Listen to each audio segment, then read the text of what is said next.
ఈ జగిత్యాల జిల్లా YouTuber Vaishnavi murder చూసిన తర్వాత నేను నా ఆడపడుచులందరికీ ఒక మాట చెప్పాలనుకుంటున్నాను.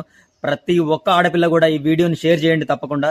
ఈ రెండు తెలుగు రాష్ట్రాలలో అయితే మారుమోగిపోతున్న వైష్ణవి హత్య కేసు, ముఖ్యంగా ఆడపిల్లలు, కాలేజీకి వెళ్లే పిల్లలు ఎవడైనా మీ వెంట పడితే లవ్వు కొవ్వు అని చెప్పు తీసుకొని కొట్టండి. అక్కడే మాయ మాటలు చెప్పి మీ దగ్గర అవ్వాలని చూస్తారు. ఇలాంటి చెత్త వాళ్ళకి దూరంగా ఉండండి. అమ్మాయిలు వాళ్ళ ట్రాప్ లో పడకండి. అమ్మాయిలు కూడా ఇంతే ఉన్నారు, వేస్ట్ గాళ్ళకే పడుతున్నారు. అందరూ అలా ఉండకపోవచ్చు, బట్ లవ్ మ్యారేజెస్ అన్ని కూడా 95% ఫెయిల్యూర్సే ఉన్నాయి. ఎక్కడో ఒక 5% మాత్రం మంచిగా జరుగుతున్నాయి.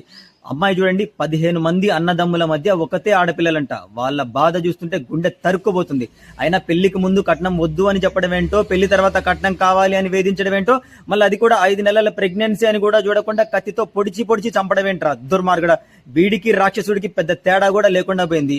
మీ అమ్మా నాన్నలు చూసిన సంబంధమే చేసుకోండి ఆడపిల్లలు, అప్పుడే మీ జీవితం సజావుగా సాగుతుంది. లేదు లవ్వు కొవ్వు నేను వాడిని ప్రేమించాను లేచిపోతా అంటే మాత్రం చంప బల కొడతా చెప్తున్నా. వచ్చి మీ ఇంటికి వచ్చి మరి ఈ దిక్కుమాలిన లవ్వులు కొవ్వు అని ఎవరైనా మగవేదవులు కూడా వేధించారనుకో ఆడపిల్లల్ని, మీ అంతు చూసేంత వరకు నిద్రపోను. నేను చెప్తున్నాను, ఒక అన్నయ్యలాగా చెప్తున్నాను, అర్థం చేసుకోండి.